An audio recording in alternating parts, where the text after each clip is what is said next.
malungkot po itong reklamo Opo. ni ma'am. Malungkot po talaga, sir. Hindi lang kayo, kundi marami. Ang dami po. Mga naloko nitong Levi Wait, aka TV Boss Lek. Opo. Paano kayo naloko? Ano po yung modus? Sa ano po to, sir, nakilala lang namin sa Sukmid. Sa social media? Okay. Opo. Ano po yung kanyang estilo ng panluloko? Ano po siya, vlogger po siya, sir, eh. Kasi noon po, nung panahon ni Francis Leo Marcos, di po ba nung pandemic nagbibigay ng bigas. Tapos ang daming nagkagusto doon. Kaya yun ang kinuha niya po na ano, yung kainaan namin. Okay. Kaya yun po. Paano pong ginawa niya? Nanghingi ng pera sa inyo? Opo, nung ano nasa mag-imbis daw po sa ano niya, imbis na ang dami niya po talagang naguyo na mag-imbis, sir. Magkano po na-invest nyo? Ako po 262,900 po ako. Yung iba po may mga milyon-milyon po.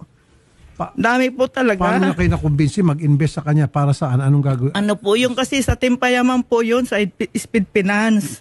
Ano po yun yung may kikita daw na every 2 months, may 8%, may 4%. Depende po sa contract na ano niya. May mga Speed contract Finance. po yun.